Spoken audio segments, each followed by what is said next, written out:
भालू बैरी, जो खाने का शौकीन है, एक बड़े दरख्त के नीचे बैठा बड़ी मजे से बीर खा रहा है। इसके मुंह पर बीर का रस लगा हुआ है। अचानक सांप सिल्पी आ जाता है और बैरी के नाश्ते को तजस्सुस से देखने लगता है। बैरी सिल्पी को देखे बगैर बीर का एक और बड़ा नवाला लेता है। शरारती सिल्पी बैरी के साथ एक मिजाहिया चाल चलता है। जैसे ही बैरी बीर खा रहा होता है, सिल्पी बीर के ढेर में दाखिल होता है और सबसे बड़े बीर के गिर्द लिपट जाता है।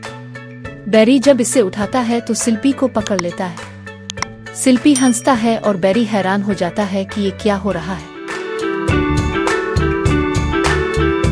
शरारत के बाद बैरी और सिल्पी जंगल की सैर करने का मंसूबा बनाते हैं। रास्ते में बैरी गलती से एक ढीली लकड़ी पर कदम रख देता है और लकड़ी ढलवान पर लुढ़कना शुरू हो जाती है।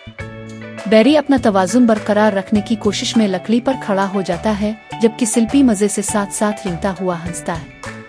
लकड़ी बैरी को सीधा एक छोटे दरिया तक ले जाती है। बैरी, जो रुक नहीं पाता, छपाक से दरिया में जा गिरता है। सिल्पी, जो अभी तक हंस रहा है, किनारे पर आकर अपनी दम से पानी छिड़कता है। बैरी, जो अब पूरी तरह भीग चुका है, हंसता हुआ सिल्पी पर पानी के छींटे मारने लगता है और दोनों दोस्त पानी की लड़ाई में मसरूफ हो जाते हैं। पानी की लड़ाई के बाद बैरी और सिल्पी थके हुए लेकिन खुश हैं। दोनों एक बड़े दरख्त के नीचे बैठकर आराम करते हैं। बैरी अपनी छपी हुई टोकरी निकालता है जिसमें शहद और बीर भरे होते हैं। दोनों दोस्त हंसते हुए अपने जंगली मुहिम्मात की यादें ताज़ा करते हैं और खूब मज़े से खाना खाते हैं।